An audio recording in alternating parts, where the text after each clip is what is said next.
നമസ്കാരം സുഹൃത്തുക്കളെ, PSC updates Malayalam എന്ന യൂട്യൂബ് ചാനലിലേക്ക് എല്ലാവർക്കും സ്വാഗതം. കേരള PSCയുടെ കാറ്റഗറി നമ്പർ 086/2026 പ്രകാരം സ്റ്റോർ കീപ്പർ എന്ന തസ്തികയിലേക്ക് പുതിയ അവസരം വന്നിരിക്കുകയാണ്.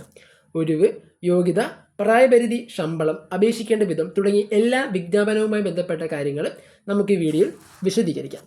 അതുകൊണ്ട് വീഡിയോ അവസാനം വരെ കാണാൻ ശ്രമിക്കുക.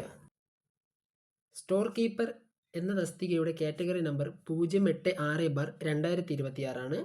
ഈ നോട്ടിഫിക്കേഷൻ വിളിച്ചിരിക്കുന്ന സ്ഥാപനം കേരള സംസ്ഥാന സഹകരണ മേഖലയിലെ അപ്പെക്സ് സൊസൈറ്റികളിലേക്കാണ്. ശമ്പള സ്കെയിൽ വരുന്നത് 24,400 മുതൽ 55,200 വരെയാണ്.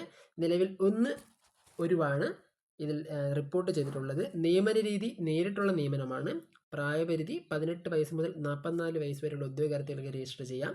2/1/1982 1/1/2008 ഇടയിൽ ജനിച്ചവരായിരിക്കണം.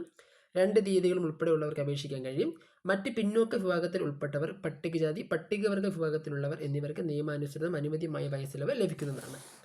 യോഗ്യത നോക്കുകയാണെങ്കിൽ SSLC ജയിച്ചിരിക്കണം, അല്ലെങ്കിൽ തത്തുല്യ യോഗ്യത. SSLC ഉള്ളവർക്ക് അപേക്ഷിക്കാൻ കഴിയുന്ന വലിയ ശമ്പള സ്കെയിലുള്ള നല്ലൊരു കാറ്റഗറിയാണ് 086/2026 എന്നത്. ഇതിൻ്റെ അവസാന തീയതി അടുത്ത മാസം 2-ാം തീയതിയാണ്. ഉദ്യോഗ പേര് സ്റ്റോർ കീപ്പർ എന്നതാണ്.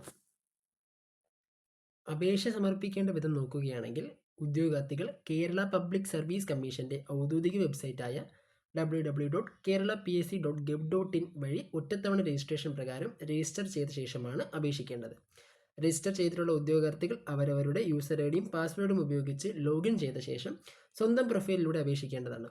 ഒന്നിൽ കൂടുതൽ പ്രൊഫൈലുകൾ സൃഷ്ടിക്കുന്നത് ഗുരുതരമായ കുറ്റവും ആയത് അപേക്ഷകൾ നിരപരാധികം നിരസിക്കുന്നതിന് കാരണമായതുമുള്ളതാണ്. ഓരോ തസ്തികയ്ക്ക് അപേക്ഷിക്കുമ്പോഴും പ്രസ്തുത തസ്തികയോടൊപ്പം കാണുന്ന നോട്ടിഫിക്കേഷൻ ലിങ്കിലെ അപ്ലൈ നൗ മാത്രം ക്ലിക്ക് ചെയ്യേണ്ടതാണ്.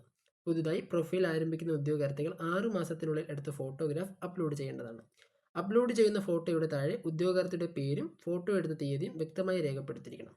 തുടർന്ന് കാര്യങ്ങൾ ശ്രദ്ധിച്ചാൽ നിങ്ങൾക്ക് ഭാവിയിൽ ഉണ്ടാകുന്ന വലിയ വലിയ തെറ്റുകളിൽ നിന്ന് മാറി നിൽക്കാവുന്നതാണ്. ഇതേപോലെയുള്ള വീഡിയോകൾക്ക് വേണ്ടി ചാനൽ സബ്സ്ക്രൈബ് ചെയ്യൂ.